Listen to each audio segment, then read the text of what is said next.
I think we will go on mute for the rest of us.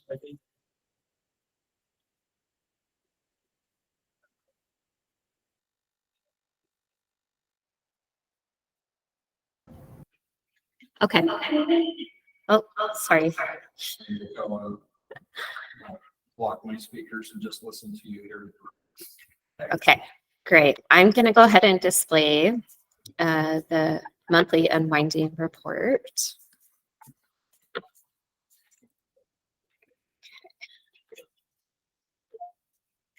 All right, and hopefully you all can see that.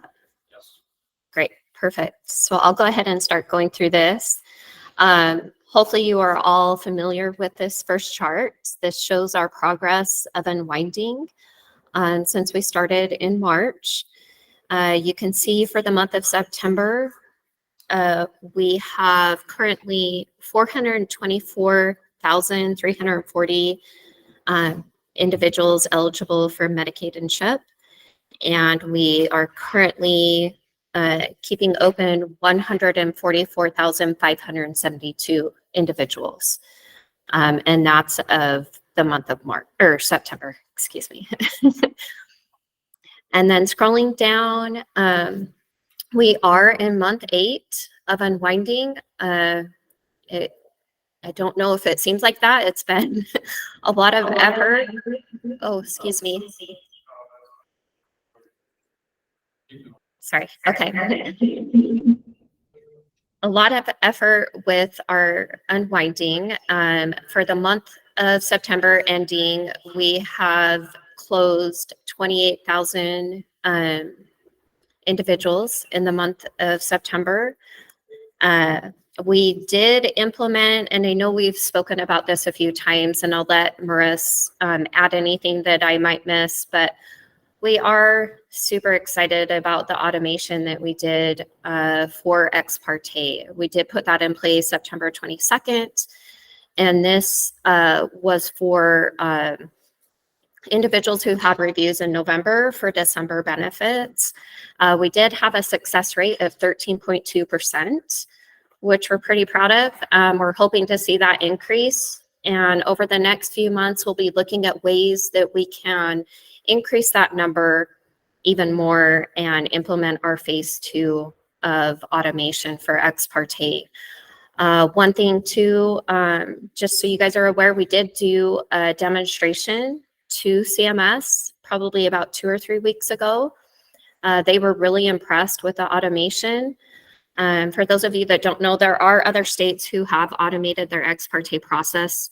They do use outside vendors and bots in order to do that. And some of that automation was non-compliant in reviewing the entire household and not individuals. So we're pretty proud that we are compliant with doing the reviews for individuals. So I'll just kind of pause there and just ask Maurice if you have anything more you want to add about the automation that we did with ex parte. No, we've continued to verify that the process is working great. We've done some PRT reviews. A total of 174 of these recertified cases have been checked. Each one showed that it was recertified appropriately. We are running the following month, so December reviews for January benefits. That is running this weekend. So we're excited to see what that looks like.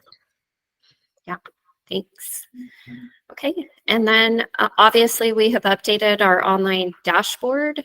Hopefully you guys all are aware how to find that, but I will let you know the web address for that. It is medicaid.utah.gov/unwinding. So if you do want to look at our actual numbers and outcomes and call wait times, you can go to that webpage and look at that. And we do update that and refresh that webpage monthly. We also submitted our 8th CMS report for unwinding. The numbers there, we showed 33,414 individuals that we reviewed, and 12,651 of those individuals stayed eligible on Medicaid and CHIP. 324 of them were no longer eligible, and we sent their case and information to the federal marketplace.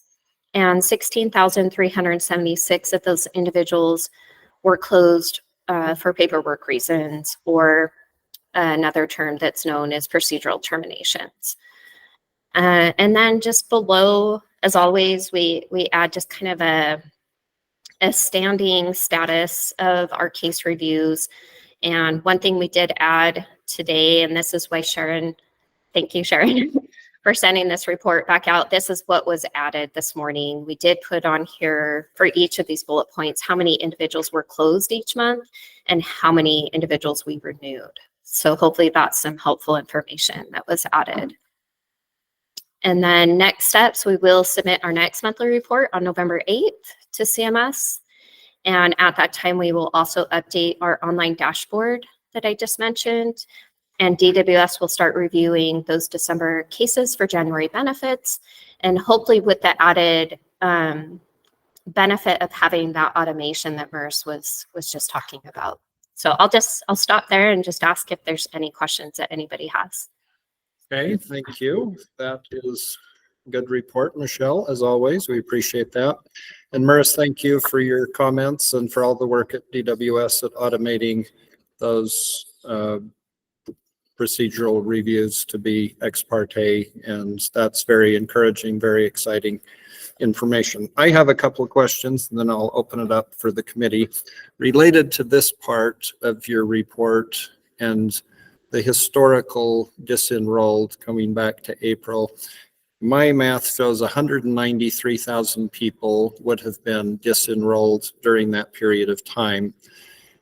But if you scroll up to the top of the report, and then you take a difference between the April 536,000 figure and the 424,000 figure, then it looks like we would have had a lot more people.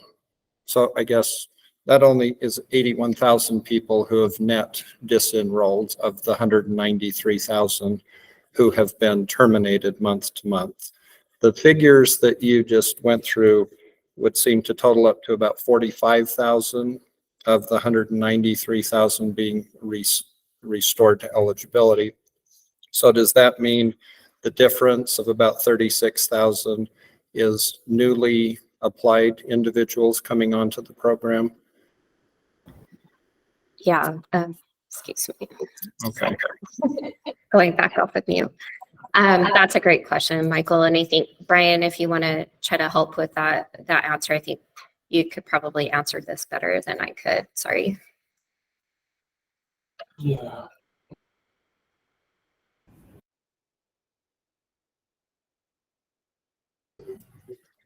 Yeah, Brian's doing, for those of you not in the room, Brian's doing technical support behind the scenes in addition to his policy and managerial role. So he'll be jumping on here just shortly. Yeah, thank you, Michael. Yes, you're exactly right. So the moving pieces are the closures within the month, the restoration of eligibility in that reconsideration phase 90 days after, and then new eligibility. That all factors into why the number is higher than just subtracting all the closures. So I think your assessment was correct. Okay, thank you. I'd be curious, of the 36,000 that are newly enrolled, how long do they have to be off the program to be considered a new application and not someone who's been disenrolled since April? And how do we look at that? Yeah, I mean, Yeah, If- I can answer that. yeah, go ahead, Michelle, if you would. Yeah, I can answer that, Michael. So right now the reconsideration period, right, is 3 months. So if someone disenrolls, for not completing the review or turning in information, and, they come in anytime within that 3-month period, they are not considered a new member, right? They would just be put back onto the program, and we could even retro their coverage back to the time that they lost their coverage. But anyone past that 90-day reconsideration period would be considered a new member at that point. Does that answer your question? Yeah, thank you. Because I think I'm trying to see how many people are truly newly eligible or newly applying for Medicaid, and how many may have been churned through the process of they were terminated for not submitting their accurate information and had to go through the process.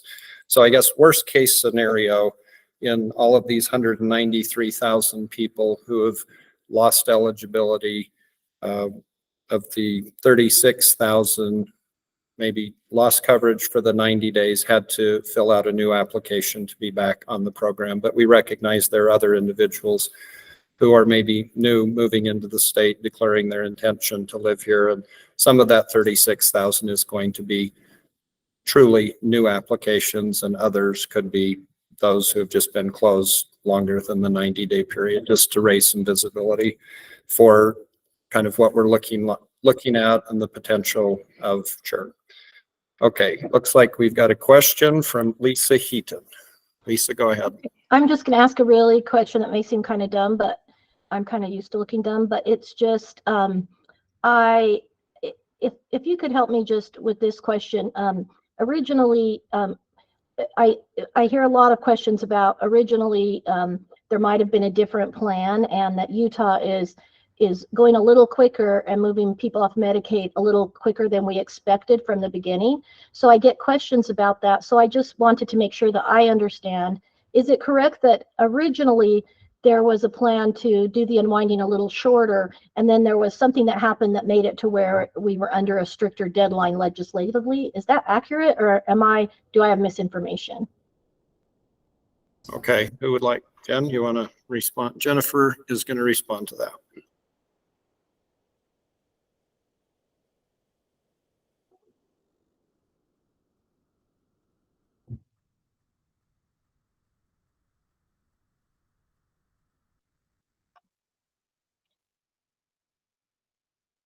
Okay, so we're going to try and sort through a technical support improvement right here while we're waiting to answer your question. So go ahead, Brian, you can connect that. That's fine.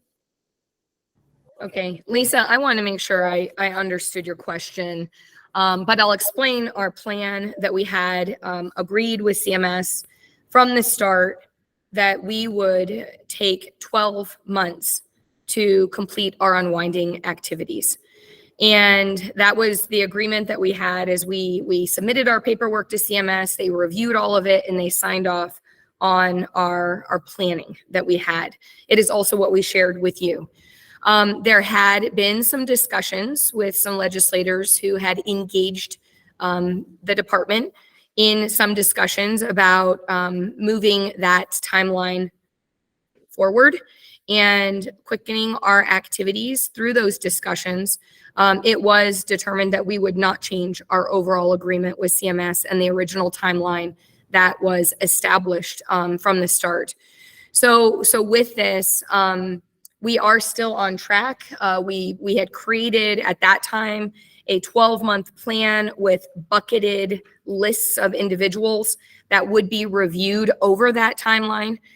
We've made little modification to that, and it's been updated and sent to CMS. It was also shared and posted on our website that there had been one modification, but we are still complying with the original rules that CMS established, that we will follow 12 months. We will not exceed 1/9 of our membership in reviews per month, and we have complied with that. We've met that standard, and so it is not our intent to speed up unwinding activities in a time frame that would be any less than those 12 months. It will take us out that 12 months.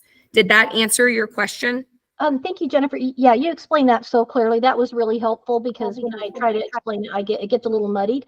So I guess my question is, it sounds like we planned it for 12 months, CMS approved it, and actually the department's doing like a superhuman job of trying to meet those quotas every single month so that we can meet that deadline of the end of the fiscal year, correct?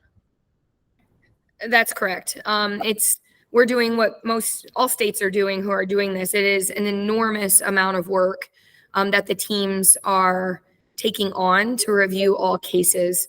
I would just comment too that Michelle had noted that we had implemented some ex parte functionality that will take aspects that are manual today and automate them for what looks like about 13% of cases that will be reviewed in December. So I think some of the efficiencies that we've looked at and some of the learnings we've had through this time frame, that is what is a superhuman, very manual task. I would say that there has been a very solid step forward in automating portions of that review process to date, with that first step of automation that went in play for the reviews that are being done for the month of December. So yeah, and I just can't imagine like all the moving pieces. That's why I think 12 months sounds like a lot, but like to put the employees in place and train and get all this going and reach out. And I mean, every night I'm just so happy I don't have your job. And I just see this, how difficult it is. And so I just think it's amazing that it's staying on time. The only reason I just bring it up is to make sure that I understand that we're keeping with that original timeline. And then it came up when we looked at some other states that were also experiencing some similar, really, really similar. I mean, it seems like every state's in the same boat. And I just saw the ones that got an extension from CMS as a possible solution. And so then I started thinking, if it ever got to the point where the quotas couldn't be met and the stress was rising in the system, is that something that Medicaid's considered? But as getting a CMS extension. However, it sounds like we're right on track. So why change the plan?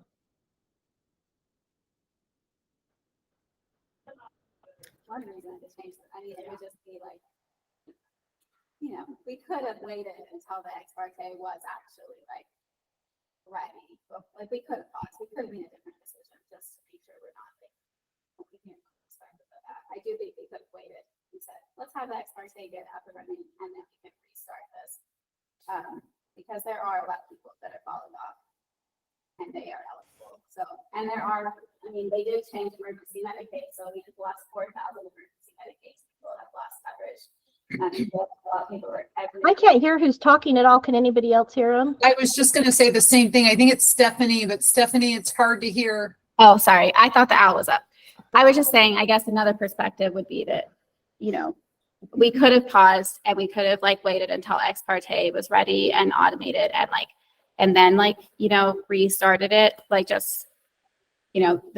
This isn't like the only path, and like the consequence of like this path does mean that we have had people that have lost coverage that are still eligible, and they have had to go through more chaos.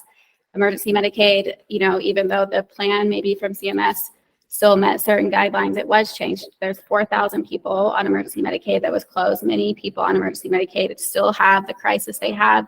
They might have cancer, they may have like kidney disease or the qualifying medical conditions, and every 30 days they are filling out paperwork. It takes multiple weeks. They might be filling out paperwork every single week while they're sick. So I guess I would just say like there are consequences to the choices that were made, and it's not like the only path that there was another path. We took this path, but like there could have been another path that could have been better for beneficiaries from my perspective, but still appreciate all the work. I just wanted to make sure that we weren't like rewriting the story. I appreciate everyone clarifying. yeah, sorry for the audio. We wanted to this. Okay, we're gonna take a brief pause and see if we can sync everybody up here in the room.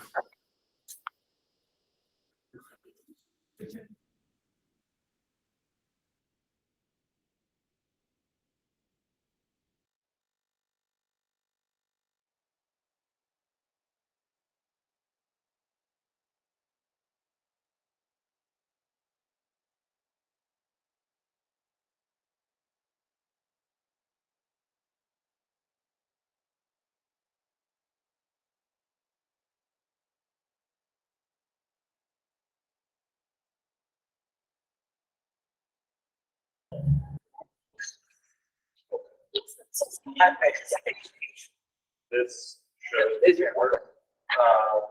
All these are for the audio. Someone challenges with the hybrid meeting. So I think if everyone in this room used this as both, this will be the only speaker and the microphone. So any speaker, just make sure that you're within voice range of this. Yep. You want me to go ahead and present? Okay. Yeah, I'll come over. Okay.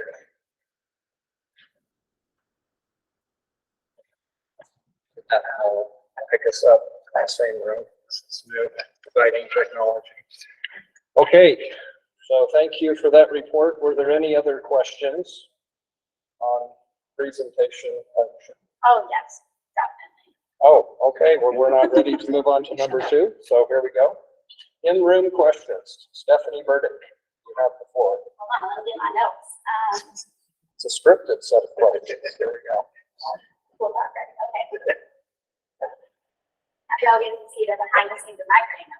It's all scripted on my part, okay. I do want to understand a few things. So, how many people are the people that are being renewed because they were held open versus, I can't find this number, you do all the math. So I'm wondering like the held open versus the people that were like meeting all eligibility rules and just had their regular renewal. Yeah, under here.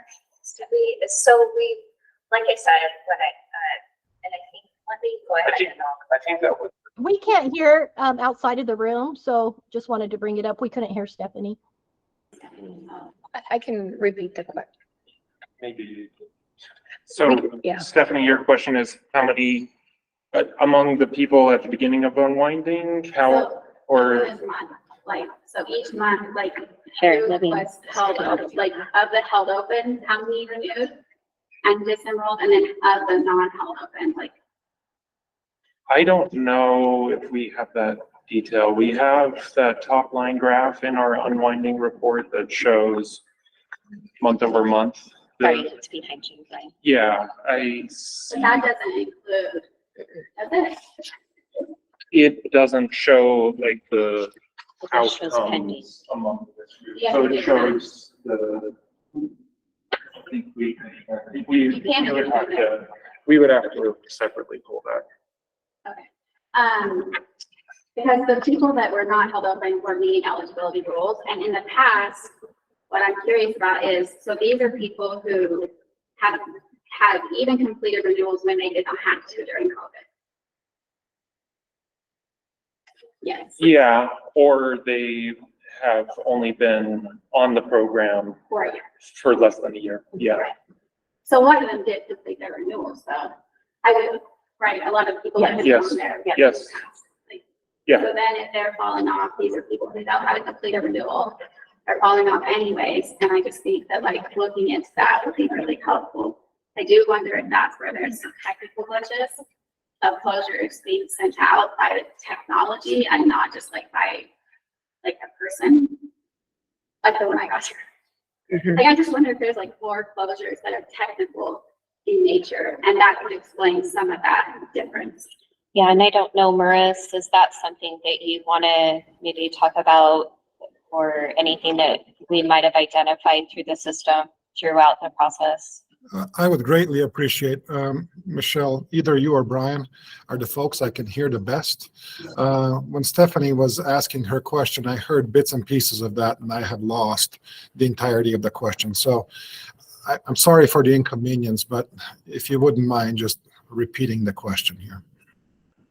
Yeah, so, and I don't know, Stephanie, if you wanted to repeat it for Maurice, if you wanted to. No, it's kind of dumb. You can. I got your question. But go ahead. You want to repeat or you want me to summarize? So Stephanie's question is, a number of people have been disenrolled who were successfully completing renewals during the public health emergency. And so the question is if we can dig into the data around closures and see who among them were successfully completing renewals during the public health emergency to identify maybe trends, or if there is some other technical glitch that separates the activity, whereas they were successfully completing the renewals before, but getting closed now. So that's the variance that.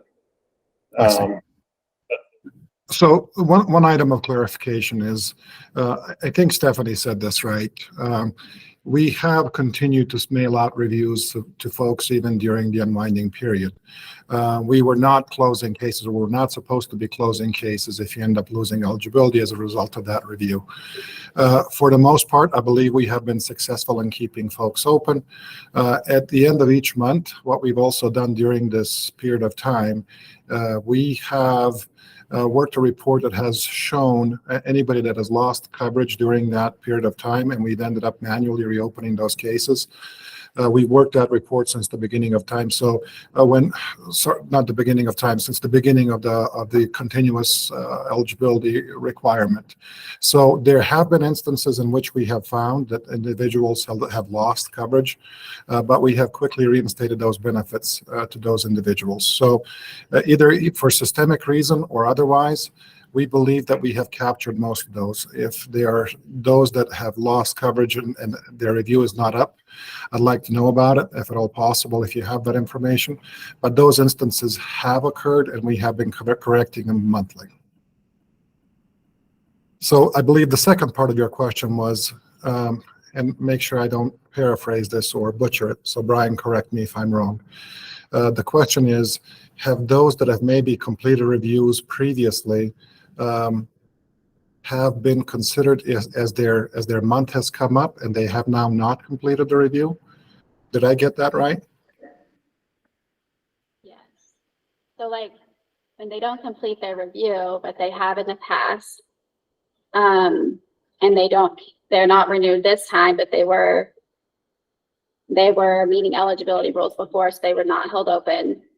Those individuals are closing, and I just wonder if that is one of the explanations of seeing people that are older and disabled in the data having higher closure rates that make sense, because they are likely still eligible and they're getting their cases closed. And so it's like understanding why would they have completed the renewal last year and not this year seems like a question that should be answered, you know? Yeah, that is not something that we've pursued in terms of data. We certainly can run a report to see if there's anybody that falls under that criteria. It might take a little bit of time for us to do that, but it's not a data element that's available to me at this point. Well, and I think I would just add to Maurice is, for those individuals who were completing the reviews and still on that eligible track, right, not being kept open, if once unwinding started, if there was a change that occurred, DWS would act on that change even prior to the review date. That is something that was in the rules too. So that might be some of what's being lost in the communication as well. So, and I don't know, Marissa, if you have more to add there, but, if, for example, if, there were some information that was reported and it made an individual over assets that had an asset test, right? And that was a change that was reported and verified. They would actually be closed prior to that review date if they were ineligible. So that is a little bit of the nuance with someone who is being kept open versus someone who is just on that eligible track and has a change. But they would be then ineligible. They Yeah. want to be procedurally closed. Yeah, potentially, right? I mean, So you they're would have probably procedurally. you would have individuals though. So for example, if I had that report and I needed to get information from them and they failed to provide it to me, right? But I had that information that they were ineligible and I was trying to validate it, they would be closed for incomplete verification, which is procedural, right? So that could occur too. So I'm not saying that's all of these, but that's maybe some of it. So it's presumed they're ineligible, but they didn't finish the paperwork. yeah. But they don't, it's been asked before, DWS does not separate it like that. Like they don't, right? Unless you do have that data now, but like understanding that is one of the things that I believe we asked in the data request. I think that is like still been not given. I think that's one of the pending requests. Is that right, Michael? I don't remember completely, but it sounds like it probably is. We had a lack of activity in the room, so the motion sensors went off and we're saving some electricity. There we go. Now we're back. Okay, that's one, that is fine. I mean, I do think y'all should be asking those questions as so that you can understand more of why people that are like have a significant pattern change in their life. Because again, older people and disabled people typically are on a fixed income, not always, but like a lot of them are going to be on a fixed income. So why would there be like that kind of change? Seems like something I would be curious about. Yeah, I really like that, Stephanie. And I think, like Marissa was saying, I think that's something definitely, because we are evaluating these closures every single month. I think that's definitely something we need to take back and take a look at and try to figure out, is there something going on there? So yeah, we can, Marissa and I, Brian and others can work on that. And I know like that may be part of like the deep dive that y'all talk about, but we still haven't had y'all report on the deep dives. And so I'm just curious about that as well. And then, because like another thing that like looked a lot different in the data was like new members number is half of what it was last month. Returning members also was like a lot different, like on the Minding data dashboard. And I don't know if there's like a reason for that. And maybe there isn't, maybe it's just random, but like when there are just like changes in patterns, I'm just curious if you all like look into like why that might be. And then I'm also curious about like, so the call wait time has gone down, and I'm grateful for that, but I have heard several complaints of people who are not getting the information they need when they do call. And I don't know if there is like I don't know if in the effort to reduce the call wait times, there's an explanation that would explain why people are having less than high quality conversations with eligibility workers. Because while I do want the call wait times to reduce, hearing people that have called EWS quite a few times in a week is like not the goal. And so, and then the call abandonment rate hasn't changed at all. So anyways, I just wanted to like hear if in the effort to reduce call wait time, if there's other operational things that have been uncovered in those, like in like that effort, or like if there's explanations in the goal to reduce call wait time where there's like these unintended consequences of like maybe, and I don't know why people are having. I hope you guys are okay if I take that question. So I want to make sure that we're clear about an element of our strategy to reduce call wait times. We are happy to see a reduction in the amount of time that folks have waited, but our first and foremost strategy has always been a one-call resolution first, call wait time second, meaning we're trying always to resolve that phone call to the effect that the customer should not have to call us back again. I understand there have been instances where it feels like I've reviewed an email somewhat recently from you, Stephanie, specifically, without getting too much into detail of that one. There are instances to where a person might lose an eligibility program that they're on, for example, a child care program, while they're on Medicaid as well. And what happens to that case is once you lose a child care program, your case is shifted based upon the hierarchy that handles the programs that are open. And when that happens, the specialty of the knowledge of that specific program is lost. So some of the folks that end up calling us back about a program that has previously been closed are now talking to individuals from another hierarchy that generally do not deal with that program. So what we usually do is we try to escalate those things. If customers are calling and unable to get all their questions answered, we ask for the request to involve the supervisor and perhaps a program specialist on that. It doesn't happen all the time because the request doesn't happen, but I wanted to make sure I clarified that our strategy has not been to add individuals who have less skills. These folks are just essentially spending more time on the calls. What we also have to worry about is it's the same folks that are actually making determinations on eligibility decisions, recertifications and new applications. So it's a fine balancing act that we play between making sure that we give them enough time to process cases while increasing their call wait times. So we have not brought in on new staff who do not have program knowledge to help with call wait times. It is the same folks that are answering phone calls, unless the hierarchies have changed, in which instances you will perhaps hear of folks that have receive phone calls that have less expertise as hierarchies do shift as a case evolves. Okay, that makes sense. How do you measure this one call resolution?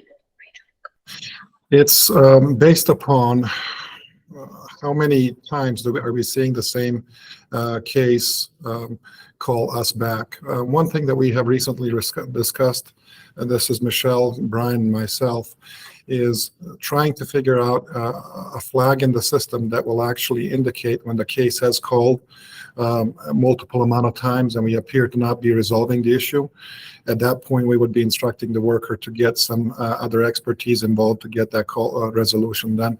We currently don't have an identifier that does that, but we're considering strategies about implementing that so we can potentially reduce the subsequent phone calls that might be happening.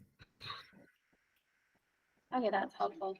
I have more of a comment just for something for you all to be aware of about calls. So I've heard from, honestly, probably 5 or 6 enrollment assisters at health centers and navigators that when they call, they'll immediately so they'll be on hold sometimes for quite a long time and they'll get disconnected or someone will hang up on them immediately and they'll have to go right back. So that's not, I don't need you to explain it or anything. It's just a comment to be aware of. It seems to be a reoccurring theme.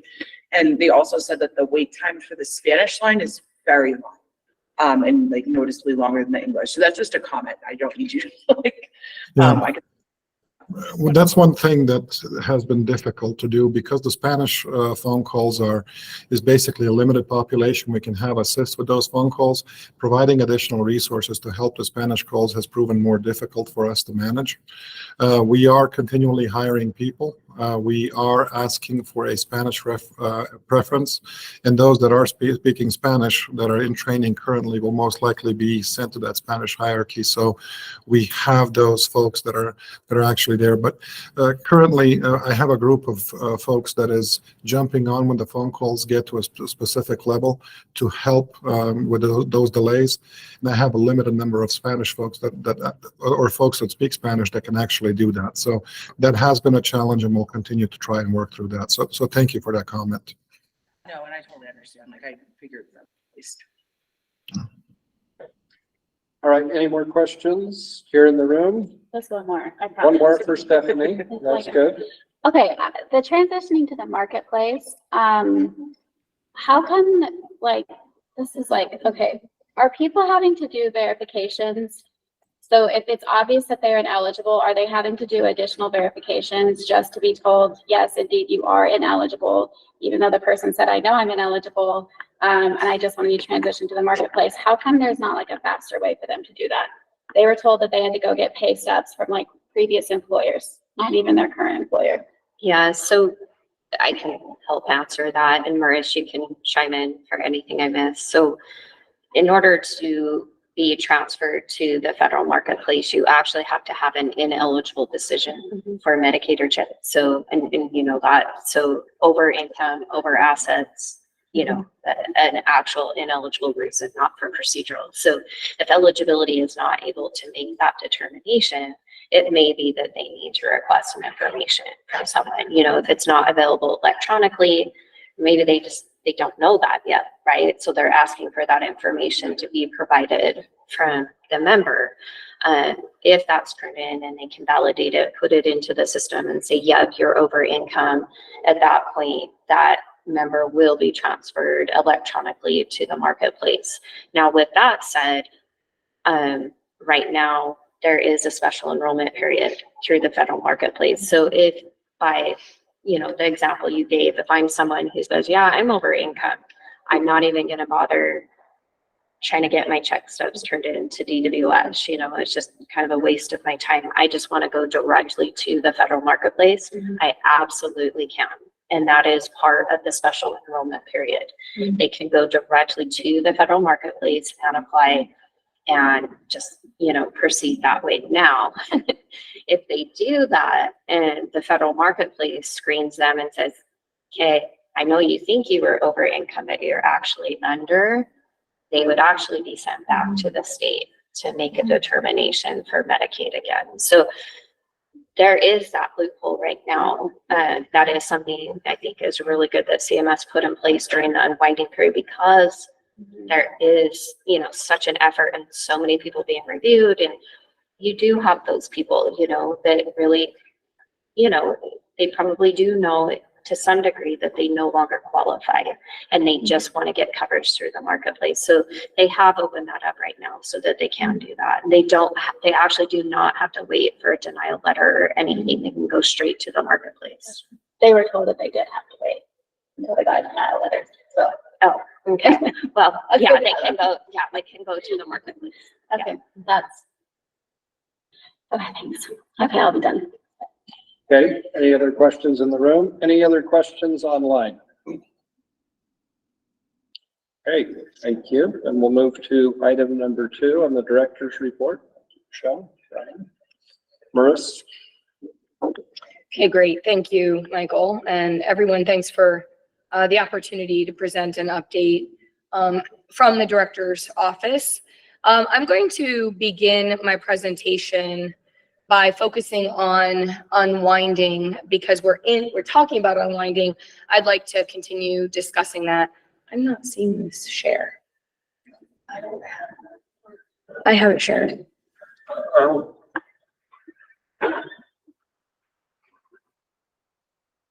I'm trying to share it now. I'm trying to share my report for those online and it's not displaying. Let me try again. What I'd like to talk about first is just reemphasize our commitment to address, as we've discussed at length in past meetings, there has been CMS has sent us a letter regarding some concerns. Every state got a letter in August, I believe, that highlighted concerns that were seen with our early enrollment data, unwinding data, and specifically looking at long call wait times as well as procedural terminations were 2 areas that were called out for Utah. And our commitment at that time was to bring forth plans and also steps to address both of these elements, our long call wait times and procedural terminations. What I'd like to address right now is our ongoing efforts to really address what we're seeing still as high procedural terminations and walk through those efforts with you so you can have some insight into those. Many of these were touched on last month. We have more detail about them to bring to you today. The first item on the bulleted list here is I have take a look. The Medicaid unwinding webpage has been refreshed. And I actually would like to share with you as I transition over and let Colby share for a few minutes. I want to thank the efforts of the team to do this, but our unwinding webpage at the state had gotten very busy with many different documents. And as we are creating now many different resources and materials that can be shared in for our communities to be used and with our providers' offices, it was getting harder to find them at the bottom of our screen. And so you'll see here that our Medicaid unwinding page has been rearranged. All the same content is there, but it's been rearranged in a more user-friendly format. And what I'd like to touch on here for just a moment is our efforts that I brought up last month around a broad communication and media campaign that is currently being launched. It is being implemented in steps, and I'm going to let Colby walk through those steps. But I wanted to, as we're looking at this, just direct you to where this is, because I think some of the materials that we have here are going to be really helpful. Apologize. If you look at provider and partner communication tools, what I'd like to highlight here are many of our materials we've had in the past around unwinding in both English and Spanish, but how to help. And these are for our frontline efforts that we are putting in place now for community health workers, frontline staff, others that are working in the field have been translated now into multiple different languages. And so I wanted to share that with you as just to send you to our unwinding webpage and let you know. But Colby, if you wouldn't mind, I'll go ahead and bring the tab up that talks about our communication and media campaign. If you wouldn't mind sharing for a few moments some of the resources and tools that you and your team have put together.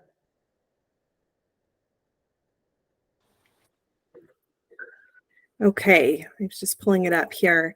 So as part of our children's coverage outreach efforts that were funded as part of HB 262 in 2021, we have kind of modified the campaign focus this year and encompass the unwinding efforts. So not only are we doing the broader message about, promoting low-cost free coverage through Medicaid and CHIP for children, but also asking families if they're aware of the unwinding.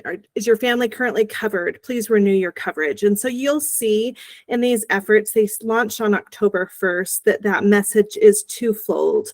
This is an example of the like Facebook ads that you'll see, that we are targeting families who are in certain demographics, certain parts of the state, certain ages. All of those things are tweaked to really hone in on that audience who is likely eligible or likely has Medicaid or CHIP. So this message is asking, is your family covered by Medicaid or CHIP? Now is the time to renew. Please keep an eye on your mailbox for review letters. The next tool is the billboard.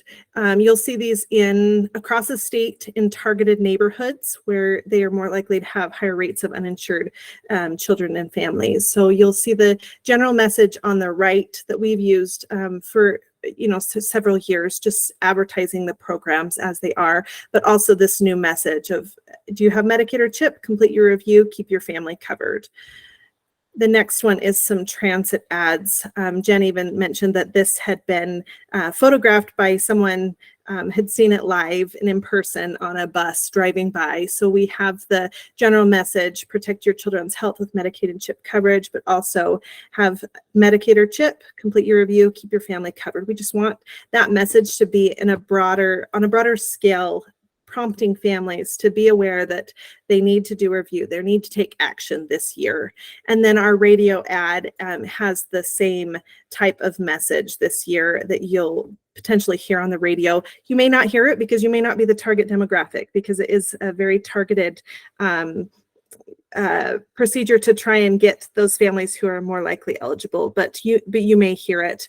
I tried to play this during the CHIPAC and it wasn't, the audio wasn't being heard. So I'm not going to try and do that now. But I do want to touch base on the website that Jen had mentioned, the partner and provider communication tools. The How to Help Toolkit has been reviewed by our department's plain language specialist. So the language has really been refined to be as simplified and understandable as possible. And then from there, we went and had it translated to all of these. So the messaging is the same, but the language is supposed to be more understandable because this is such a complex and difficult situation for people to understand. Number one, what's happening, and number two, what they need to do. So there's a script here that may be helpful for different organizations. And then the toolkit continues with some FAQ questions.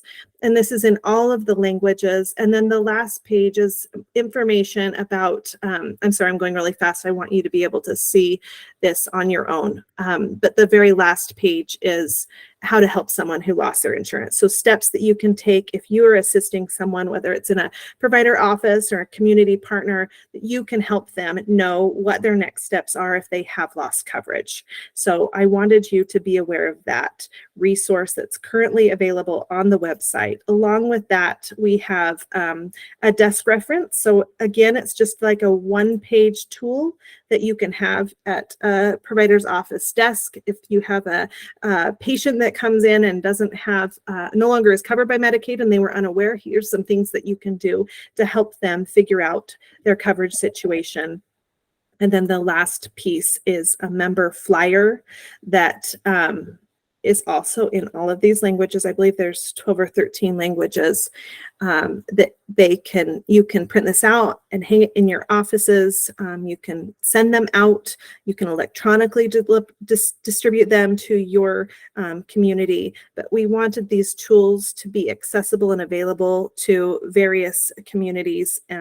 So if there are other languages or if there are other formats that would be helpful, we are asking that you tell us so that we can help assist you as you help us get the word out about unwinding. Thank you, Colby. This is great. Is the application and member notices in all these languages though? Not this time, no. The application and notices, Colby, could you hear that question? Yes, as far as I know, they're not, but I believe that Maurice, you'd be able to help me. The online application can be translated, so through MyCase into whatever language you need. So as you're navigating MyCase, there is the option to change your language to a whole number of languages. That is correct. We do have the translation feature in MyCase. The application and notices are available in English and Spanish only currently. So like if they pulled up their verification checklist or whatever, it would not be in their language. Because that's like a document that you have to click on and like attach, it like opens up as a PDF. As a matter of fact, for example, if you marked a Spanish preference and all your notices are sent in Spanish, the notice will be displayed in the language it was created. So if you're a Spanish speaker and you have requested your notices to come to you in that language, when you review them in MyCase, you should be able to view them in Spanish. Right, so Spanish and English. I guess I think this is all great. I just promoting it in all these languages, which is great. But it's not like there's other ways we can make. We couldn't hear that. So the question Stephanie has is, or the statement is, this is great. It would be nice to have other resources available in other languages as well. And we recognize that. Thank you. Telling them to fill out their renewal form. Their renewal form is not in their language. It's like, it's like good, but it's not like as useful. But I am very grateful. We recognize that, and we are discussing that. So thank you. Thank you, Colby. Any other questions for Colby? I know there was one around, is it using Google Translate on MyCase, Maurice? Yes, I believe I did mention that Google Translate is being used in MyCase and functioning. Thank you. All right, so to continue on with the presentation here, and I'm really grateful to have all these materials put together for use, but certainly, again, the strategy is at this point where we are in our unwinding campaign, is really tackling what we're seeing with regard to high procedural closures and committing to get into the front lines, be present where people are and help assist them with where they are today with regard to whether or not they even know what unwinding is, assisting and having community health workers, frontline office staff be part of that dialogue that and these resources would be used in those situations. Ongoing efforts beyond this communication campaign are, first of all, like what I'd like to cover in the next couple updates as I share my screen again, is things that we've talked about in the past is really doing frontline staff education as well as community health worker education. We are actually contracting with UHPP Take Care Utah to assist the department in this work. They have a very robust and experienced staff who are excellent and trusted sources as navigators in the field. Some of our work as we've developed these materials has also been to provide education to those people who are front facing with our membership. And so UHPP Take Care Utah will be supporting the Department of DHHS as well as DWS in our efforts to get the word out and have assisters out in the field who can kind of connect the message and also provide the message, provide coaching to members and help them understand what is happening now. And our goal, of course, is to close the gap UHPP will be doing a few things. I mentioned educating frontline staff at medical offices, hospitals. They'll be doing this in partnership with us, as well as community health worker training. We did one of those last week. We have another one coming up, all again in the effort to recruit any individual who's interacting with a Medicaid member to assist with this important work. With that, we're partnering, of course, up the development of resources to be useful in these settings as well. UHPP will be doing a couple other things also. I'll just mention they're not in my notes, but I'll also say that as part of this contracting effort, the contract is not final yet, but when it is, they will also be extending their phone lines where their call volumes are high, and they've agreed to extend their hours of operation during the next 6 months during our unwinding period, so that they will be running their phone lines until into the evening. And I'm not remembering if it's 7 or 8 o'clock, but I believe I'll say 7 to be safe, and maybe 8, and have extended phone hours from the morning until the evening, so we can better meet the needs of Medicaid members who may have questions. Additionally, Saturday hours to support who have calls and need assistance in filling out their applications. Another item that they will be doing for us is Minute for Medicaid. So they are going to be going into the community where Medicaid members congregate around some of the homeless shelters, frequent the transportation hubs, things like that, and we'll be putting up tables and information and interacting with members and bringing them in and engaging them in conversations to try to engage them in conversations about unwinding, where they are at with their application, and assisting them there on the spot. So I wanted to call out that work that we are doing and the strategy that we're bringing on with regard to the public awareness campaign that Colby went through, as well as the work that UHPP will be assisting the departments with. Additionally, I'm going to move to the next bullet is schools. It's an important site of care. One piece that Colby is part of the ongoing strategy that we've looked at earlier is these materials that have been developed will be distributed to schools and the administrators at schools so that they can be sent out through Peach Jar, which is the communication that our districts use to get information out. In addition to that, our teams are going into the field. So we have teams from our public information officer group, as well as Michelle's group and Marissa's group, that will be going out to parent-teacher conference nights, family events that are held by various schools, specifically in areas where there are high Medicaid member mix. So we have several areas in Salt Lake City School District right now where we will be moving into these areas, and we have dates already and times when we will be attending these events. Again, connecting the dots, meeting people where they're at, and providing on the spot education and helping with enrollment questions and facilitating that application. I'll move beyond what DWS is doing. We've covered this last month. We've already touched on ex parte automation.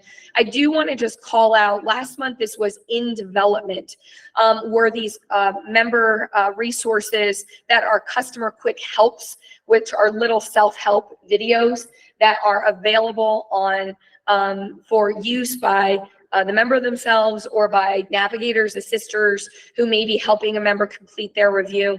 So you'll see 2 do it yourself on YouTube videos that have been put together by DWS to support individuals in the self-service environment. There's 2 that have been developed so far, one on the paper review process and one on my case review. So these are in my notes. We'll share them after the MAC. We can throw them into the chat. Would you mind throwing those links into the chat, please, so that people can access them? Okay. Couple other things I want to call out that are relevant to unwinding, and then I'll close up my time with unwinding. One announcement that I do want to just, in the effort of transparency and communication, is the department has received notice of 2 federal audits that are occurring on our unwinding efforts. We had received a notice about a week and a half ago from the federal OIG, requesting numerous materials and have also scheduled an entrance conference with the department. So both DHHS, DWS staff will be representing the OIG audit on our unwinding practices. Yesterday, I did receive an audit from the Office of Civil Rights, so the Federal Office of Civil Rights. So we are just reviewing those materials today. Again, a long list of materials that have been requested. We will update you on these, but I wanted to, in just giving you timely information to what we're being asked to do, let you know that we have been noticed on these two audits, and we will be engaging in at least an entrance conference on the OIG audit in the next week or two. So last item that I do want to talk about with regard to our enrollment efforts and work that has been longstanding, and forgive me for not having some of these details, but I want to call out an activity that has been occurring now for some time, which is it's a subgroup of the MAC called the Notices Committee. And this work has been now ongoing for 2 years? Close to 2 years. And the purpose of this group, as one might understand from the description, it's called the Notices Committee, is that this subgroup will be able to convene and review notices with the intent of making recommendations and improvement in Medicaid notices. In our unwinding period and through the work that has been done through this time, and certainly many of the topics we discussed in this setting, it is of interest to the department that we raise the level of visibility of the work that is done in this group. And I wanted to bring forth again to reemphasize our commitment to improve the application and enrollment process, the work specifically done in the Notice Committee, and actually put out a call for more input and more investment in the work that's being done. What I'm going to do right now is a verbal explanation of where our next steps are. I've requested that we have a formal project plan that is drafted around the work of the Notice Committee, and that we formally lay out our charter and our goals and objectives, and that we formalize this group and raise the level of work to the MAC. And while this team has been meeting quite for quarterly, correct? Monthly, gosh, monthly now for almost 2 years, we intend to raise the work of this group and the accountability of what is being discussed, as well as being decided to have more visibility and awareness, that we will bring back the work of this group to the MAC. So that while we may not report out on it every month, Michael, when at a minimum, we will commit to reporting out quarterly on the meetings that have been held, the content that has been discussed, and the efforts that are in place to improve the notices that are being done. I will emphasize again that our commitment is to hear and use the consumer voice to improve the work that we do. We appreciate the membership and the work of the individuals who contributed to this Notice Committee. We would like more voices. We would like more input. So I'll publicly say that here in this setting, but we will also put out requests for others to be involved. But it is our accountability to bring back the work of the Notice Committee to this group, so that we can show the progress that is made and have an opportunity for this group in this setting to weigh in, or at least have visibility to that. So I'd just like to close on enrollment and unwinding work with that announcement. Okay. Couple other do you mind? Do I have time? Yep. Okay. Keep going. Okay. So I'm going to move out of unwinding, and I'd like to just revisit some updates that were given last month, because so much is happening to the Medicaid, in the Medicaid program now, that it is worth just revisiting these topics, and I won't spend a lot of time on most of them. But I wanted to just announce that in the next couple of weeks, we will open a new policy around whole genome sequence testing for eligible children, eligible individuals, I should say. It's currently a non-covered service, but these two codes will enable providers to request these services and have eligible individuals receive them effective November 1st. What I'd like to spend a few minutes on now are just an update on our January 1st policy changes. There are substantial changes coming to the Medicaid program in January, some which many of you have been long invested in, and we're looking forward to having this policy take effect. In January 1st is 12 months continuous coverage for children that will go into effect on January 1st. Any child who is enrolled in Medicaid at that time will get 12 months continuous coverage, as well as any new child enrolling will have 12 months continuous coverage. Additionally, we are developing materials now. Another work that Colby is so diligently working on is member notices to notify members of this benefit change from our non-traditional population who will no longer receive a limited non-trad benefit. They will be eligible for a full traditional benefit on January 1st. And I'm going to jump to the bottom to say that many of you were very engaged in our legislative efforts, the legislative efforts around 12 months postpartum coverage that will go live on January 1st as well, so that any Medicaid enrolled individual who is pregnant at that time as a pregnant benefit will automatically go from a 60-day coverage to a 12-month coverage, and any new individual who becomes eligible will be eligible for 12 months postpartum effective January 1st. The last program that we're going to spend a little bit more time on, and I'm going to share this presentation with Colby, is our state CHIP program. There was a very exciting press conference that was held on October 4th announcing this wonderful benefit that will offer health coverage, a CHIP benefit to 2,000 individuals in our state. And I'm going to let Colby speak about the media and the materials and the work that's been done on that benefit. Yes, so we have added a new, well, let me start with the CHIP website has got a whole new rebrand refresh with the consolidation of the Department of Health and Human Services. We have been tasked with updating all of our websites to fit the new DHHS design standards. So you'll find the CHIP website at chip.utah.gov instead of chip.health.utah.gov. The old URL will still redirect to the new site, but if you have materials, that's now the URL for CHIP specifically. We have, in addition to kind of updating this whole website, we've added a link at the top for state CHIP.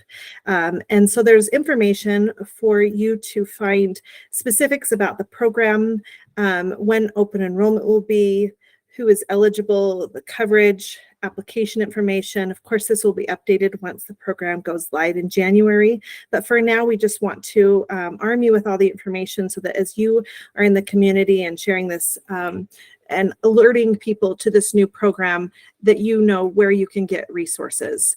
On this tab, resources and materials, we have the FAQ in English and Spanish. We have a flyer that you can go ahead and print out with information about the program in English and Spanish. And then we also have a 4x7 pass-along card is what we're calling it. We have these printed. So if you would like these in hard copy to distribute from your organization, please email us at medicaidoutreach@utah.gov so that we can send these to you to distribute. And again, we want to be a resource for you. If there are languages that would be beneficial, or if there is communities that need this in different languages, please let me know so that we can create those for you. Thank you. So I've also put the hyperlinks to these documents into the chat for those of you who are online. That is one thing. I just want to, I'm grateful for Colby for all the work you and your team have done to update the websites, prepare these wonderful materials for use.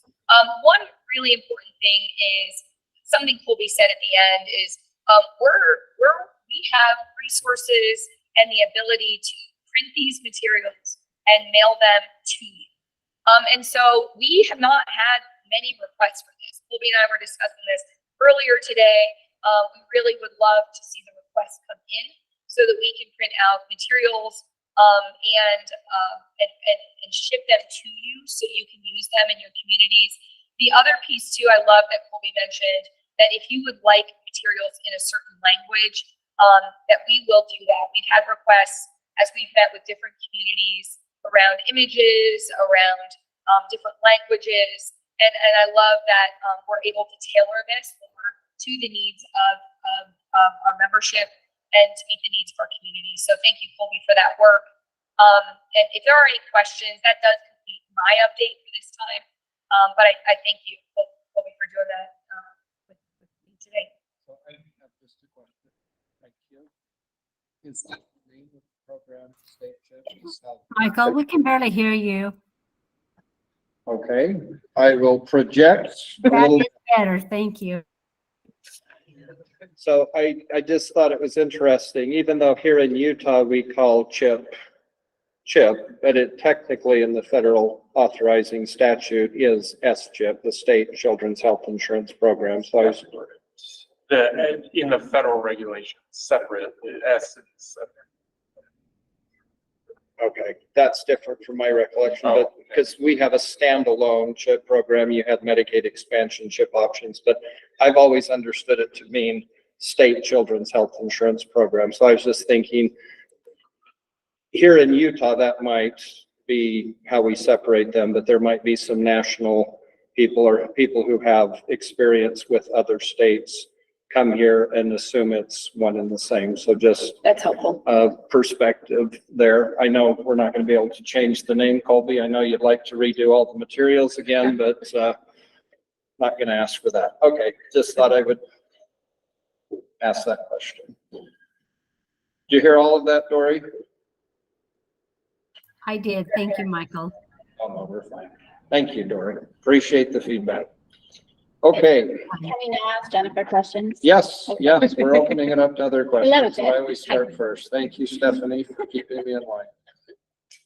That's what I'm here for. Okay, so thank you for all of that. And you did a very good job at the press conference, and I really appreciate all you said there. It was meaningful to me to hear a Medicaid director speak about the importance of healthcare for kids, and I just really appreciated all that you said there. So I did want to ask about what, if you all have thought about how to push back on incredibly offensive and misleading information that was shared in Health and Human Services last week about Medicaid. I recognize that they do not have the votes to make the crazy changes. It's not legal and all of that, but you know, there's one more interim session before the legislative session, and I just think that like defending a program that is, you know, that was the people's house, and I just keep thinking about how there was no other perspectives allowed to be shared. I was told by the chair I was not allowed to say anything if I was going to push back, and I think it's the people's house, and 500,000 Utahns have been served by Medicaid in the last, you know, 18 months, if not more, and their voices were not at all represented in that presentation. There was just, anyway, so I don't know if you all have thought about how to push back on that, if there's an opportunity to do that next month, but I think it's important that we don't just fight off the bad, crazy stuff, but also like talk about all of the benefits, you know, that the program that allows people to be free to work, to be able to be integrated into the community. It allows children to access healthcare. It allows children to live through disease and adults to live through disease and people to recover from accidents, and allows people to have the chance, their second chance to like get sober or to get recovery. And I just feel like it was just full of nonsense too, but I just think it was offensive to like the idea of what Medicaid is about and to the vision that you have as Medicaid being about health equity. Like those things suggested are they're incredibly harmful. Like, you know, I mean, I guess for anyone that doesn't know the history of like household verification, instead of allowing somebody to self-attest to their household size, has been used to have midnight raids on women who are single moms. And it was like eligibility workers would knock on their door at midnight and go and look for belts and shoes and like anything that looked like a man might be living there, because they did not allow self-attestation for household size. And I just think that some of these things that are suggested are so harmful to the incredible goals that you all have for the program. And so I wanted to just see it. Yeah, I thought about pushing back on it because I thought it was very harmful and misleading and that was not representative of Utahns and how they feel about Medicaid. They voted to pass Medicaid expansion. So anyway, just wanted to ask. Yeah, it's important that I agree with you, Stephanie, and thank you for your comments.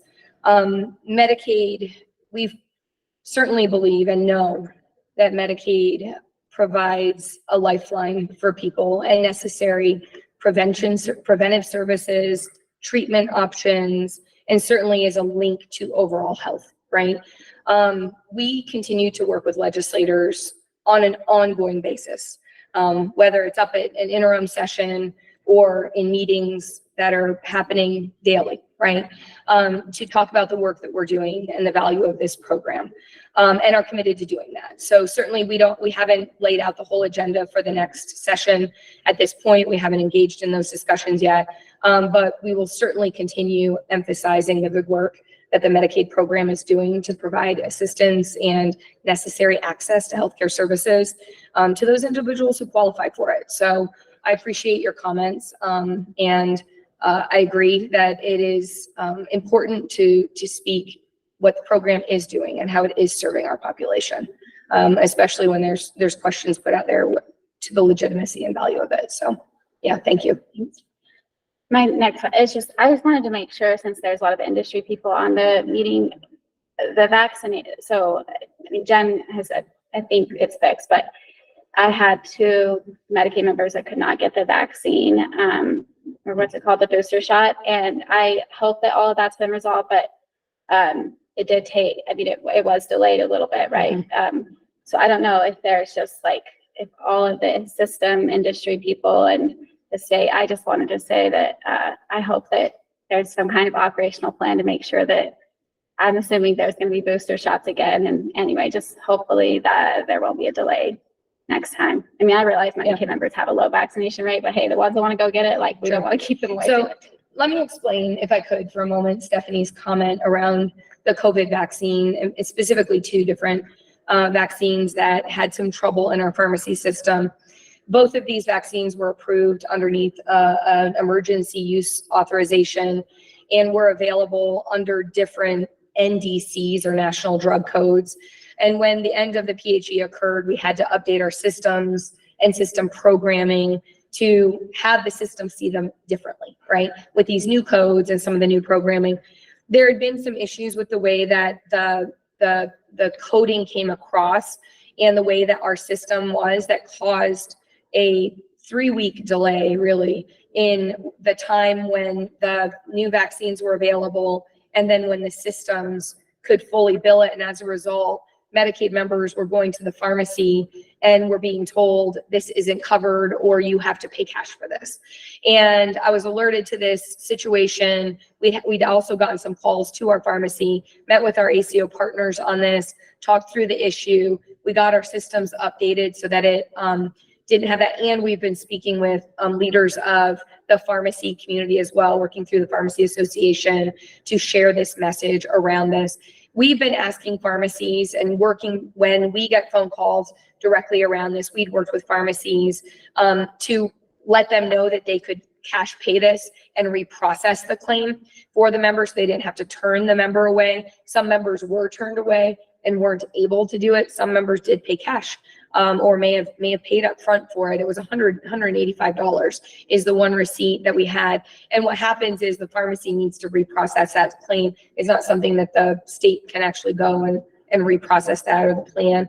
So the pharmacy itself has to do that. So we work through our channels to get the education out around this. We've worked with our pharmacy partners, asked them to be like, help us if they could, and allow that claim to pass through and then reprocess it later, when our system got updated so that Medicaid members could access that. It is now updated. So it should be processing fine as of last week, but there was about a 2.5 week window, 2 to 2.5 week window where there were some challenges with getting those two COVID vaccines. So thank you, Stephanie. Thanks. Thank you. Okay, any other questions in the room? Any questions online for Jen's presentation? Okay, thank you. We'll move on to item number 4 on the agenda, Medicaid Expansion Funds Report from Eric Grant. Is Eric here? I was looking earlier. Michael's favorite. It is. It's my Every year. Michael, you get a video. You get a taped presentation. He recorded his presentation. We made you like it. Special. There you go. Good afternoon, members of the MAC. Director Strohecker asked me to pre-record this because I was going to be out for the MAC meeting today. But I want to give a quick presentation on the Medicaid Expansion Fund and where we closed out with state fiscal year 2023. I'm going to try to share my screen here, so bear with me as it comes up. So first, I'd like to go back to the 2022 general session. In that session, we gave a presentation to the Social Services Appropriations Subcommittee about our forecasts for the expansion fund into the future. And we did this projection over a 10-year period to try to figure out where we were going to be with the expansion fund. Now, we considered 3 scenarios. The first was our optimistic or Goldilocks scenario, which is where everything goes wonderfully. Our expectations for expenses were lower than what we were projecting. Our disenrollment due to the maintenance of effort from the public health emergency would be higher than what we were expecting. And the tax revenue growth that supports the expansion fund, the collections would be greater than what we were projecting. Then we have our expected scenario, which is where all 3 of those items hit our expected projections.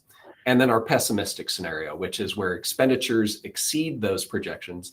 The disenrollment from the maintenance of effort is lower than what we were targeting, and tax revenues don't meet expectations.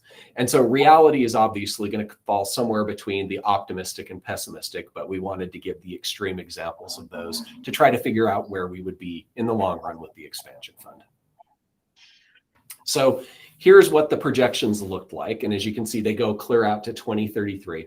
And we were projecting over $1 billion in that most optimistic of scenarios, 724 million in the kind of middle of the road scenario, and then a low end of 378 million. Now, this projection was all contingent upon a couple of assumptions, one being that we would never have a reduction in the amount of federal funding related to Medicaid expansion. It would remain at the 90-10 match rate. In addition, the legislature would continue to fund what was appropriated on an ongoing basis into the Medicaid expansion fund. So now, based on those projections, let's go into where we landed with 2020 in state fiscal year 2023. As you can see, we are closing the expansion fund with a balance of just over $298 million.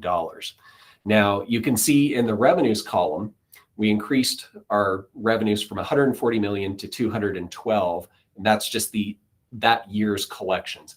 Now, the big majority of that increase was that the amount appropriated by the state legislature actually was appropriated to the expansion fund, where in prior years, they had swept the majority of that balance and not actually appropriated it into the expansion fund. So it's not that the tax revenues increased over $50 million that year. Rather, that money was just appropriated from the legislature. There was a small increase in tax funds, but it wasn't that dramatic. And with that, I'll conclude my presentation. If you have questions, please feel free to ask them. If Director Strohecker and others aren't able to answer those, I'm happy to answer those at a future time. Thank you so much and have a great afternoon. You're welcome.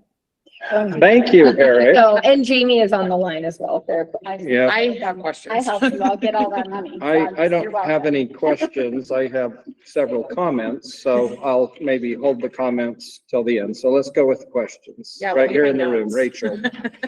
And knowing that our, Yeah. finance expert is not here, but Yes. we do have Jamie. Yes, I can Um, read Jamie's it. here. Go ahead. I can wait for an answer until Eric returns. It's okay. But I guess my first question is, this varies, I love this report, personally. This varies greatly from what we saw from the legislative fiscal analyst.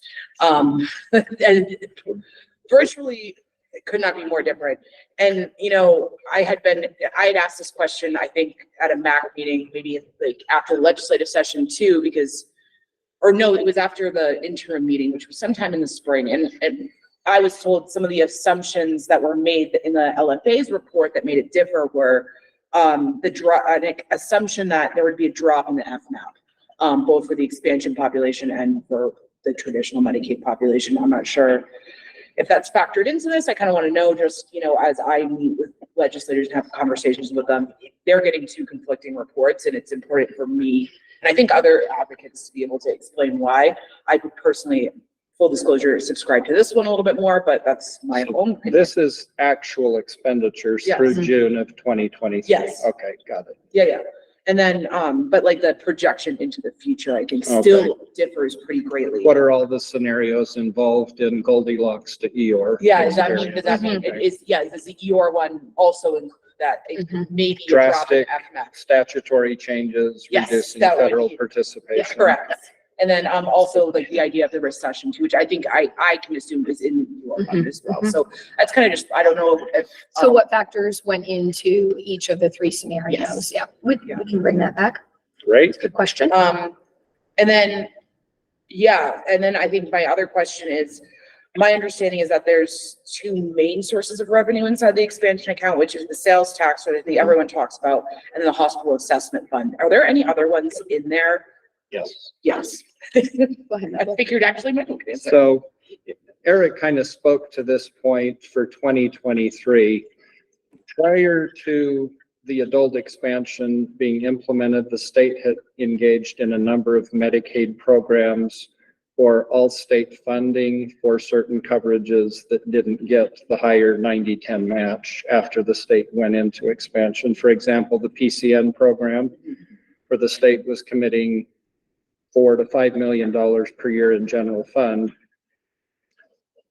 And the sum total of those dollars is about $56.6 million of funding for the TAM population. When the state created TAM, they put about $16 million of state general fund. Maybe it was even more than that.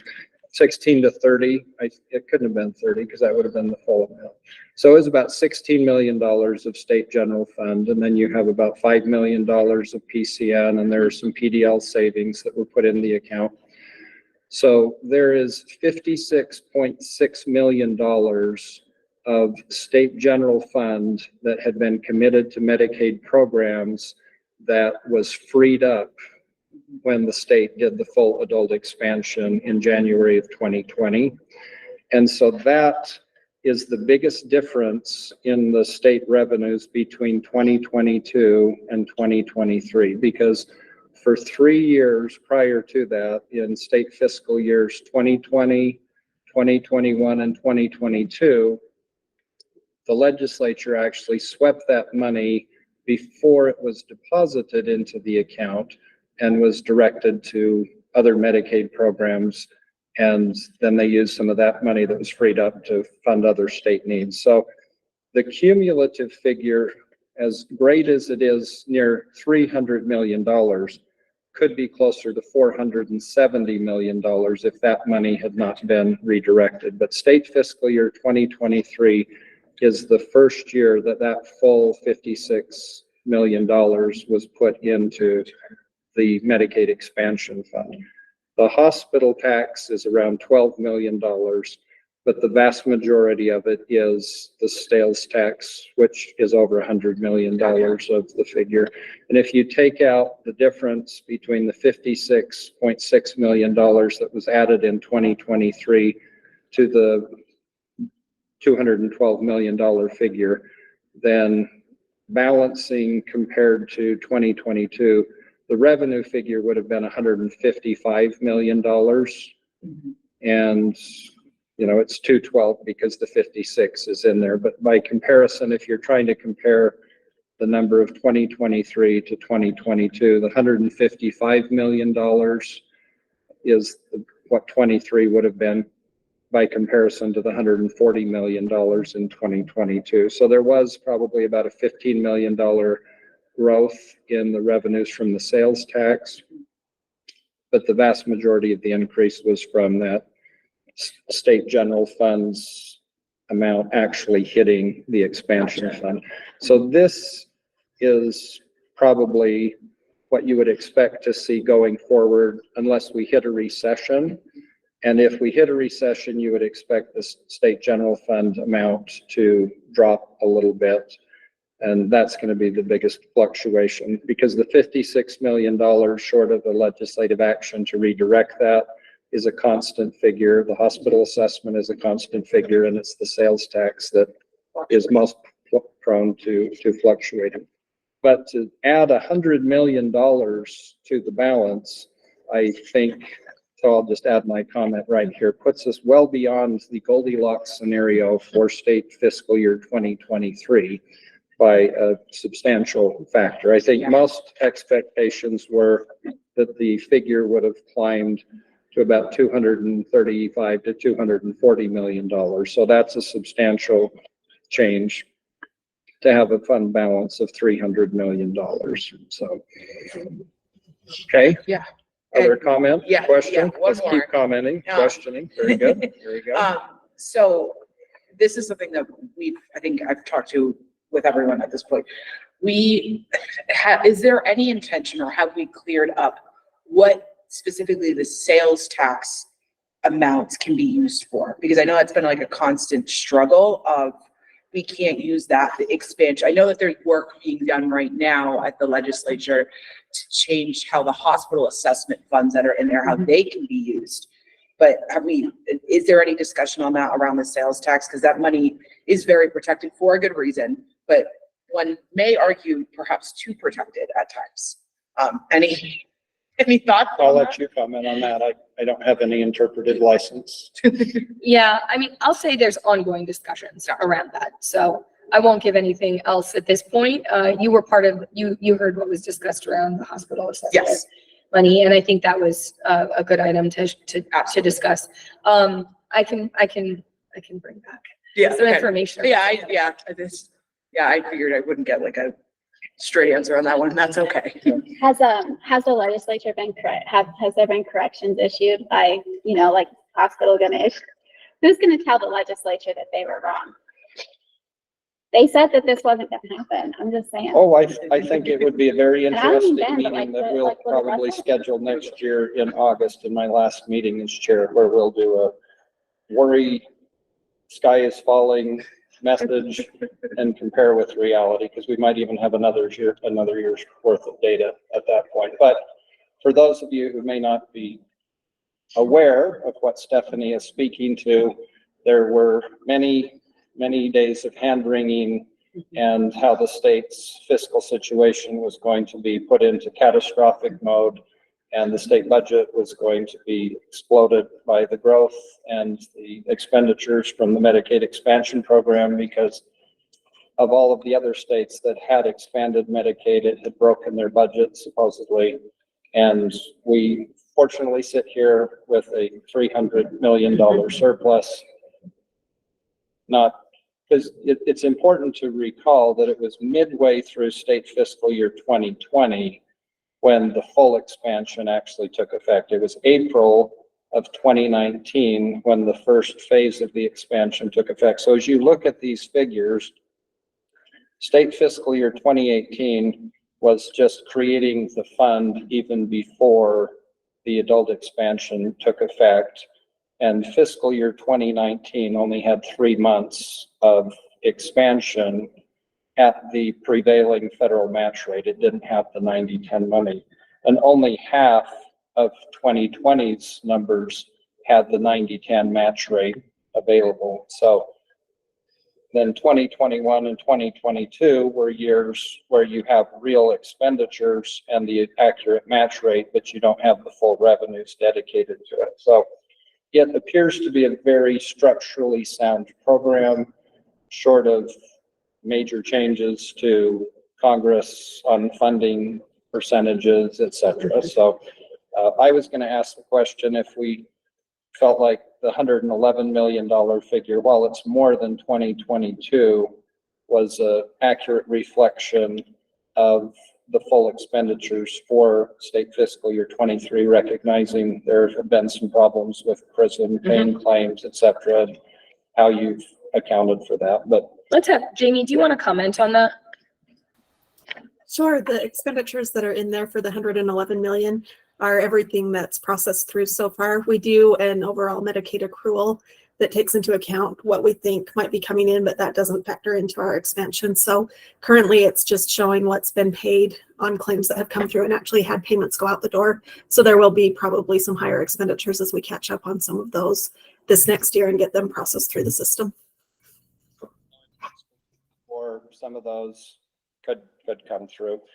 All right. Sarah. Okay, other questions here in the room? All right, anyone on the line with questions on the Medicaid expansion fund? All right, yes, we try and do this every year about this time, just so people are tracking the narrative. Having sat through many committee hearings back in 2014 and 2015, when at the time Governor Herbert was proposing to do the Medicaid expansion through the Healthy Utah program, as it was called, and hearing about how bad this would be. It's very interesting to hear where we're at and try and compare that with what was messaged, similar to Stephanie's comment about the Foundation for Government Accountability's presentation last week. That might be an interesting MAC session to just do a point-by-point analysis of some of that content. But They also came out back then to bash Medicaid and during the expansion stuff, and they said that these numbers are going to be very I different. think they also So, said that in 2021. okay. Maybe. Some people just don't have to show their work, I guess. So lots of good memories. We appreciate all of that, but this is good news for everyone observing the Medicaid expansion program and its structurally sound condition. Okay, any other comments on that? No? Okay, that's the last item we had for formal presentations. Next is just committee member updates. So things that anyone would like to bring up as members of the MAC committee that you'd like to discuss and raise a point of discussion or awareness for the member of the MAC. Anyone in the room? No, I do, but I'll let other people go first. Okay, we'll have reserve your right to bring up a comment later. Motion from Stephanie, great, she'll hold that. Anyone online that would like to raise any issues for discussion with the MAC?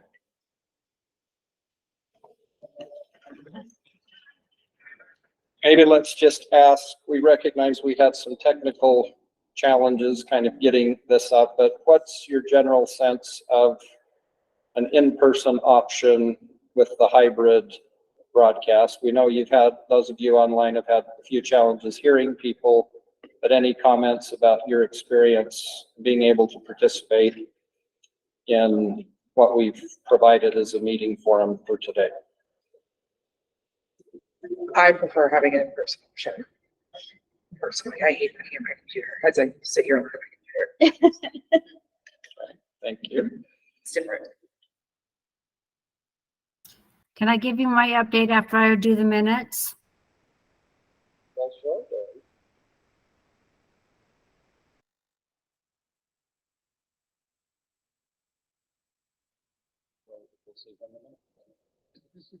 I can't hear you, Michael, sorry. I'm just whispering for those in the room. So did you want to make a comment right now, or was it going to be when you made the minutes? I was unclear. Oh, I'm sorry. After I listen to the minutes to see how good the Got it. clear. Okay. Thank you. Yes, how effective we are at recording the meeting so we can take minutes will be an important factor. Good Yes. perspective. And I will continue to try and project so you can hear me. I used to call to Dory all the time, Dory, come on in here. And she's just I always. really appreciate that, Michael. Yeah, I'm trying to get it louder. Okay. All right, Stephanie, it looks like it's back to you if nobody else has anything they want to bring up. Really shocked, shocked that nobody else has. Okay, the comments that I have from beneficiaries that I have not already shared.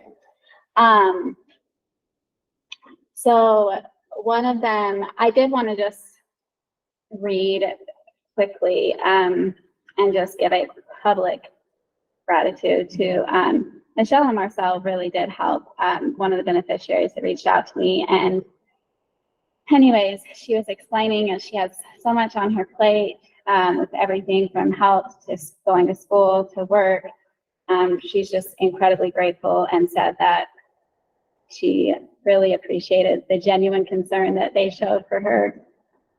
So I did want to just share that. And then a few other things that have come up that I did want to share. Sorry, let me just pull it. Okay, so I know that Michael was kind of maybe getting at this, or I don't know if this is what you're getting at earlier. I've heard that, and there might be some people in the meeting that can speak more to this, but I've heard that there are people who, without the 90 days lapsing, are being switched back to fee for service and then to a different health plan. And so if somebody falls off coverage and then they get switched from, like, let's say Healthy You to like Molina, there are services that then their providers cannot provide because they are no longer within their network. And so I've heard that this has happened to quite a few people, and I don't know, like, if there's a report on that, if it's a PRISM thing, if it's like I think, anyway, so I did want to just bring that up and make sure that there's some kind of resolution. Do you want a report? I can respond to that. So this has to do with our new system, which is PRISM. We've talked about it quite a bit in this setting as well. But PRISM went live in April. It was a 10-year project that was programmed and developed over many, many of those years. And when the programming was done, it was designed in the manner that you're describing, Stephanie. So if an individual loses coverage, and they disenroll, and then within that time frame they re-enroll, the system was programmed to put them back on fee for service. This is not a defect because it was programmed that way. However, it is not how we want the program to run. And now that we've gone live, again, this was done over so many years. There were things that were programmed at that time. And so we'll own this, but this has already been charted to have a change request to fix this.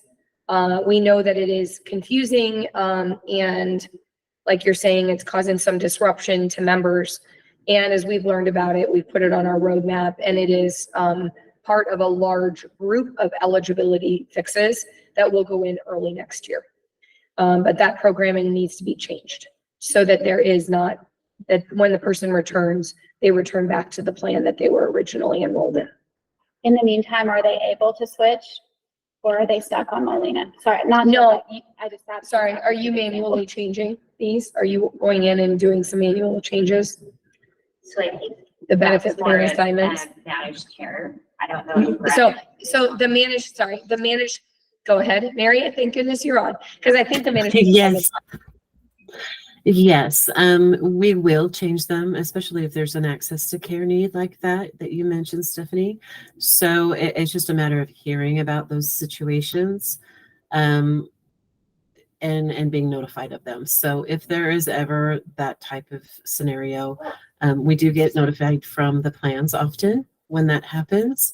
But if members have the same issue and they call into the HPRs, they can always, they'll share that with my team, and they'll update that and move the plan back to the appropriate plan.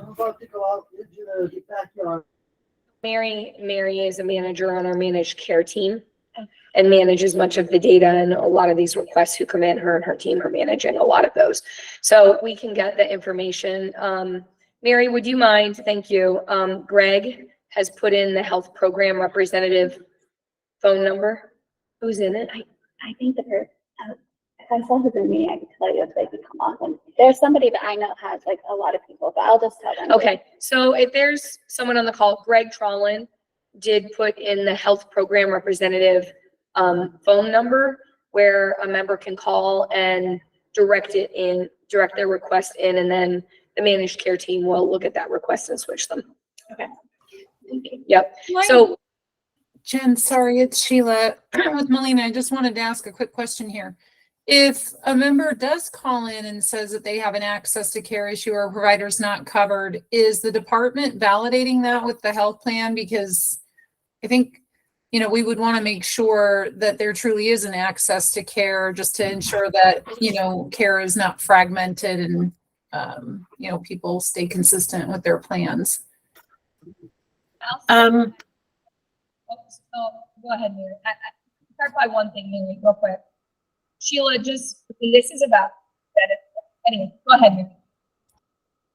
So, Sheila, this would be more like the eligibility came in later and it's a timing issue. So it would be as if they were on Molina and then they were dropped because the eligibility came in a day too late and they were moved to fee for service the next month.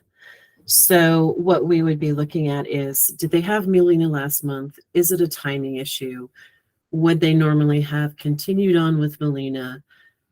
We will put them back on with Molina and we can send emails to notify you, or they would show up in the 834 record as well. Okay, thanks for that. That helps. Yeah, so we're not just like adding people to your plan willy-nilly. They have a history and it makes sense for them to stay with the plan. If it's something where they have to switch to a different plan and there's any kind of disconnect, then we do generally work through the program managers to make sure that all parties are agreeable to that. Okay, that's really helpful. And I think that's where I was kind of headed, is switching plans. Like if someone were to call in and say, hey, this provider is not contracted, like just making sure that we have an opportunity at the health plan to validate that and make sure that's the case. Thanks, Mary. Okay, that's helpful. I will have that. Unless somebody else has, I have two more member questions. Okay, pre-authorization. When a person is in a plan and the plan did not, so a person is told they need to get pre-authorization, is Medicaid policy or is the managed care policy that the billing people at the doctor's office are supposed to be doing that, or is it the person's responsibility to do that? And if the doctor's office doesn't do that, then isn't it the doctor and the health plan need to work that out? Or does like Medicaid ever intervene? Like basically, if a member is concerned that they're gonna have to, they asked me if they need to set a payment plan for $1,000. I was just like, do not pay. That's what I tell people. I'm like, don't pay. You don't have the money. Like you can get financial aid if you can't like get Medicaid to pay for it. But like, who is actually responsible in those things? Because a member won't always know that it's not covered. So one comment, just as a general rule, is providers cannot balance bill a Medicaid patient for getting food unless I think there's like an inpatient hospital stay for them for like $200 some up front. But that's like a foundational principle in the provider agreement that the providers make with Medicaid when they sign on to be a provider, is in federal regulations you're not allowed to balance bill. So if you are interacting with people who are getting a bill from the provider, they should not pay that for sure. So that is, I think, a good point. To the discussion about the insurance and the provider, the ACO, the provider in the state, they should work that out, but I think sometimes people do get caught in the middle and try and help navigate it. If they want to see, they could call their health plan or the Medicaid agency and ask, does this service require prior authorization just to be on top of it? But they should never be in a position where they're being balanced bill for any service they receive under Medicaid. Okay, that's helpful. Would they contact at the department? Was your question that they needed a prior auth and so they were, Yeah, but they didn't get provider it? kept seeing them, knowing that they never got the prior auth. And so So they I were got- charged cash. And now I was trying to make them pay. And Yeah. I'm like, well, it's not pay. Then a retro. Yeah. That's just what I thought. But Mike's exactly right. There's a prohibition. Yeah. There are in some cases, like one of the foundational things, I believe there's the possibility of creating an agreement with a provider, but the member has to be agreeing to that and sign to that agreement. And I can pull up some. Like The other piece is a policy that retro supports prior that. auth. So if a prior auth was not issued, but they needed one for that service, the pursuit of a retroactive prior authorization is something, so that the service could be authorized, unless the person didn't qualify for it. They didn't meet prior auth criteria, and it was denied for whatever. We can take this one. If you want to talk about it, I'll let you do that. And I think, Brian, to your point about a provider agreement with a Medicaid beneficiary, it would probably be a scenario where it's a non-covered Medicaid service. Yes. Would be the only situation where that would be in play. Yeah, she described it as though the person would fill it out. So we need to look at this specific case. Yeah. Was it someone that didn't qualify for the PA, or someone that the PA, they wouldn't submit the PA? So does the member have to submit it? Does if the provider won't submit it, would the member submit it? Would the plan pursue it on behalf of the member so that they could be, evaluated for coverage? Okay. Yeah, okay. And then my last question is just, can we put it on the agenda sometime in the next month, like maybe next month or the following month, to have I'd like to hear about the plans, how they're gonna do the consumer advisory panels. I know that like what I've received so far just had made me curious about like what else, like what does the contract actually say, and like what are the different plans going to do? I think that was really helpful. So, sorry, Stephanie, they're saying they can't hear the question. Sorry, it's mostly. We can, so it's about an upcoming agenda. Since we usually have on the December agenda, the quality, ACO, EDAS, CACS measures, maybe that would be the best time to line it up and have them come and report on the outcomes and their performance as well as how they're doing their consumer advisory. Oh, can I make one? Yes, we have 4 minutes. Okay, one last announcement I'd like to make that just came to mind is Medicaid did hold a consumer listening session where I gave a few minutes of updates to the program, and then we were able to solicit questions from members. We held this last month, and there were more than 500 individuals. It maxed out the call actually who attended that.